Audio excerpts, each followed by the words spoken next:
Gold, trusted gold buyers. మీరు తాకట్టు పెట్టిన బంగారాన్ని విడిపించి ఈ రోజు ఉన్న మార్కెట్ ధరకు కొనబడను. అప్పుడు స్కిప్పింగ్ చేసేవాళ్ళు, ఇప్పుడు ఏం చేస్తున్నారు మీరు? ఇప్పుడు వాకింగ్ కూడా మానేసినాము. ఉన్న ఫ్యాక్ట్ చెప్తాను, తగ్గించుకున్నాం ఫుడ్. నా తినే ఇది రుచి చూస్తా, ఏదన్నా ఎలా ఉంది అంతే. అన్నీ టేస్ట్ చేస్తారు? అన్నీ నాన్ వెజ్ ఫుడ్గా చూస్తా, ఏదైనా సరే టేస్ట్ చేస్తా, అది వదిలేస్తా. మళ్ళీ తినాలి అని ఎక్కువ నేను నా చిన్నప్పుడు అయితే 2 బిర్యానీ, అప్పుడు బిర్యానీ ఎంత ఉండేది ప్యాకెట్, అవలేలు గెలిపోయి ఇంకా కొంచెం ఆకలేస్తున్నట్టుంది అన్న ఫీలింగ్ ఉండేది. మళ్ళీ సాయంత్రం గంట అయినప్పుడు అరిగిపోయేది, ఒక గంటలో మళ్ళీ ఆకలి, మళ్ళీ ఏదైనా తినాలి. అంటే అప్పుడు కూడా మీరు అంత ఎనర్జెటిక్గా వర్క్ చేసేవాళ్ళు కాబట్టి. అంటే మాది పళ్ళగొట్టలో ఏంటంటే ఎప్పుడు పని ఉంటుంది. చదువు కూడా నాకు లేకపోవడం కారణం అది. పళ్ళగొట్టు మీద ఎక్కువ ఉండేవాడు. మా అన్నదమ్ములు అందరం కష్టపడేవాడు, టోటల్గా అందరూ కష్టజీవులే. అందుకని ఇక్కడికి వచ్చినా అదే, కష్టపడితేనే మనకి లైఫ్. మనం కూడా జాగ్రత్తగా ఉండాలి. ఇక్కడికి ఎందుకు వచ్చాం అన్నది ఉంటే మటుకు డెఫినెట్గా ప్రతి క్షణం రిలాక్స్ అయిపోయాము, ఇన్ని సినిమాలు చేసాము అనేది కనుక తలకెక్కితే ఇంకంతే, ఇంకా చేయొచ్చు. ఇప్పుడు నేను ఒక రకంగా వదిలేసే సినిమాలు ఒక 500 1000 ఉంటాయి ఈ మధ్యలో గ్యాపుల్లో. చెప్పాను కదా, ఈ పెద్ద పెద్ద హీరోలు వస్తే 40-50 రూపాయలు అడిగారు అంటే పక్క తప్పించడం ఎమ్మెల్యేగా. అలాగా ఎక్కువ సినిమా చేయాలి అంతే అన్నది. ఇంక ఇప్పుడు ఏంటంటే నా బ్రెయిన్ కూడా రిలాక్స్ అవ్వరని చెప్పేసింది. అసలు గొద్దు కాగుదాం అన్నది, చాలా పీస్ఫుల్ మైండ్తో ఉండాలి, చాలా చాలా హ్యాపీగా ఉంది. టైం పాస్ అంటారు, అదిగో నా మనలో అడుగుతాం. ఉదయం 6 గంటల వచ్చి ఇంకో రుషిత చిన్నది సేమ్ నా ఇది 6 గంటలకు టక్కన లేచిపోద్ది, లేపక్కర్లా రెడీ గబగబ రెడీ అయిపోవడం అయిపోద్ది. రాత్రి 9 అయినప్పుడు డంగ్ తినపోయింది. సేమ్ నేనంతే, 9 అయ్యేటప్పటికి పడుకొని పోవటం అంతే. నా వారసురాలు అది. తిండి అంతే సూపర్, గబగబ తినేస్తుంది. దాని టేస్టా ఇదేంటి బాగుందంటే సూపర్ అంటది, లేదంటే ఏదో తినేసి వెళ్ళిపోద్ది. ఇంకా సో అటు వాకింగ్ లేదు, ఎక్సర్సైజులు ఏమి ఏళ్ళతో సరిపోద్ది. వాళ్ళని పిల్లల్ని ఆదివారం వచ్చిందంటే వీళ్ళని బయటికి తీసుకెళ్ళి వాళ్ళకి ఐస్ క్రీమ్లు ఇలాగ ఏమైనా తినిపించడం, మొత్తం కాసేపు ఆడిపించడం. ఆదివారం నేను ఉంటే వాళ్ళు ఫాదర్ మదర్ ఉంటే వాళ్ళు తీసుకెళ్ళిపోతారు, వాళ్ళు డైలీ తీసుకెళ్ళిపోతారు బయటికి. కాదు వాళ్ళకి వీళ్ళకి ఉంటుంది ఆశ, పాపం వాళ్ళకి గ్యాప్ ఉంటే తీసుకెళ్ళిపోతారు. సండే మటుకు నేను స్విమ్మింగ్ పూల్ ఇక్కడ ఉంది, స్విమ్మింగ్ పూల్ తీసుకెళ్ళిపోతాను, ఆడతాడు. అందుకని ఇంకా నా బ్రెయిన్ సాయంకాలం ఎప్పుడు 7 అవుద్దానో ఎదురు చూస్తా. 7 అవ్వగానే ఆ 2 రౌండ్, ఇప్పుడు 1 రౌండే చేశాను, అంతకుముందు 2 వేసేవాడిని, ఇప్పుడు 1 తీసేసుకొని డైలీ 1 రౌండ్. సిగరెట్ లేదు ఇంకా మానేశారు? అప్పుడెప్పుడో ఎప్పుడో ఉండేది అది. చాలా గీత ఆ టైంలో అందరు తిరుగుడిపోయి తాగేవాడు, అందరు హీరోలు. అది నేను కూడా టిన్నులు వచ్చేయమాట. రైల్వే స్టేషన్లో కూడా సిగరెట్లు అమ్మేవాడు. ఒకసారి సిగరెట్లు అడిగితే అప్పుడు రేట్ సడన్గా 5 రూపాయలు ఎంత తిరుగుడిపోయి ఉండేది, ఒక్కసారి 15 ఎంత అన్నాడు. నేను తాగే కన్నా బయట వాళ్ళు ఎక్కువ తాగేవాళ్ళు నా డబ్బా పెట్టుకుంటే. అసలు అది కూడా లెక్కేసి చేసుకుని అందరూ అలాగే తీసుకునేవాడు, అందరూ దగ్గరే ఉన్న తీసుకునేవాడు. ఈ ఒకసారి ఎక్కడ ఒక ట్రైన్ ఊరి దగ్గర ఎంత అంటే 15 రూపాయలు అన్నాడు. రోజు 3 పెట్టెలు, 3 డబ్బాలు, 45. మన సంపాదన ఏంటి? సంపాదన లేదు, అవసరం అయింది.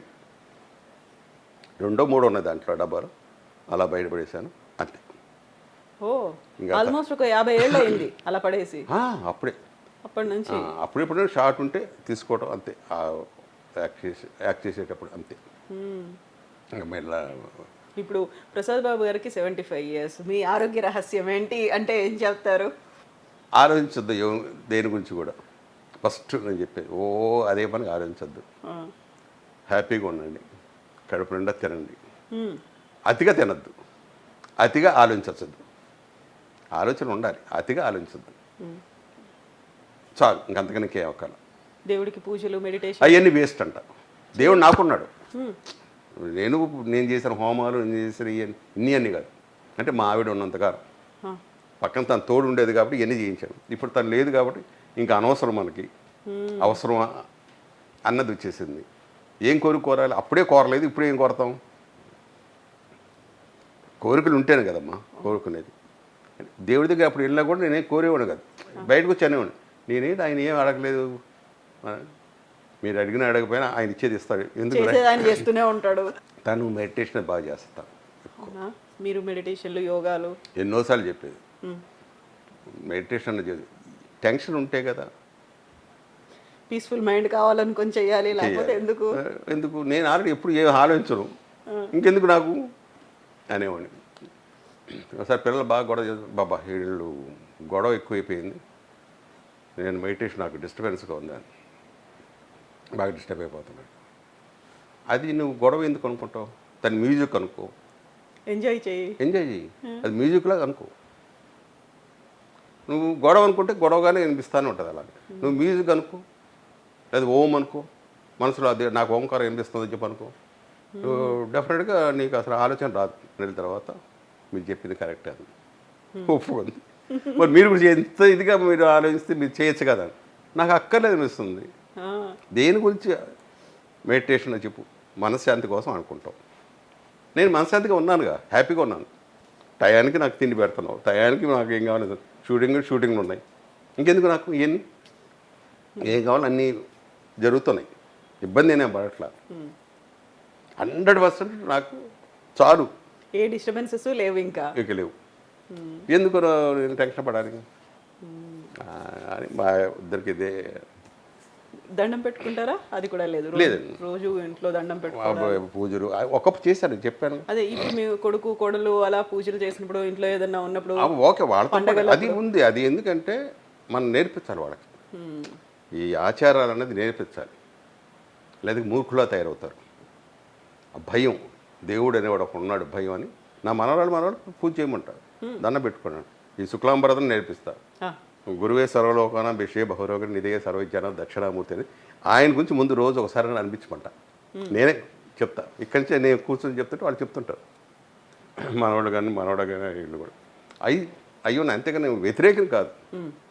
వాళ్ళకి నేర్పించకపోతే ఒక భయం, దేవుడు ఉన్నాడు, మనం మంచి పనులు చేయాలి. మా పిల్లలు అంటారు దేవుడు కొడతాడు, దేవుడు తిడతాడు, ఇలా అంటుంటుంది మా మనవరాలు. తప్పు చేయకూడదు, సరైన మార్గంలో వెళ్ళాలి, మంచి మార్గం, అది ఇవన్నీ చెప్తాను ఉంటాను పిల్లలకు. చెప్పాలి, అతి చేదస్తాం వాడిలాగా ఈడిలాగా అని అవి నేర్పించకూడదు పిల్లలకి. రెమెడీస్ ఉన్నాయి, గాయత్తులు కట్టుకోవాలి, అంత చేదస్తగా నేను దెబ్బ తగిలిందా సున్నం వేసుకో, ఇమీడియట్ సున్నం వేసుకుంటే తగ్గిపోద్ది, బెస్ట్ ఇది. దాని గురించి ఏదో దెయ్యాలు వచ్చేసినాయి, ఇవి వచ్చినాయి, దానివల్ల దెబ్బ తగిలింది, ఇలాంటివన్నీ మూర్ఖపు అలవాటు అంట నేను. మరి అంతది వెళ్ళకూడదు. పిల్లలకి ఇష్టమైతే దండం పెట్టుకో, లేదంటే లేదు, అంతే. మా మనవడు ఉన్నాడు, వాడు పరీక్ష రోజు దండం పెడతాడు, పెన్ను పేపర్ ఒకటి పెడతారు, సర్టిఫికెట్లు పెన్లు. ఏరా దేవుడు ఏమైనా వచ్చి చెప్తాడరా, చెవులు అని చెప్తాడరా అన్న. కాదులే తాతయ్య వాళ్ళ పరీక్ష, వచ్చి కాడకి దండం పెడతాడు, మిగతా రోజులు పట్టించుకోడు పెద్దోడు మనవడు. ఓకే, అది మరి అలాంటివి మనం నేర్పించకూడదు పిల్లలకి. వీలంత వరకు ఒక మంచి వీళ్ళంతా మంచి చెబితే వాళ్ళు భవిష్యత్తుకు హెల్ప్ అవుతుంది. అదొక్కటే నా ఆలోచన, అంతే. మిస్సెస్ ఎలా పోయారు? Heart attack. మా ఇంట్లో అదొక శాపం చెప్పాను. నేను అదే ఇంకా నాకు బాకీలు ఉన్నాయి కాబట్టి నేను సేవ్ అయ్యా, లేదంటే అప్పుడు టబా అయిపోయినది. మా ఫాదర్ అది హార్ట్ అటాక్ స్పాట్, అంతే. మా మదర్, మా అమ్మ సెకండ్ డే వెళ్ళిపోయింది. మీకు హార్ట్ అటాక్ వచ్చింది కదా షూటింగ్లో జరిగింది. అదే చెప్పాను, మెలకు రాగానే ఎవరికి ఇంకా నేను బైక్ ఉన్నాను అనుకొని వీడికి ఉన్నాను కాబట్టి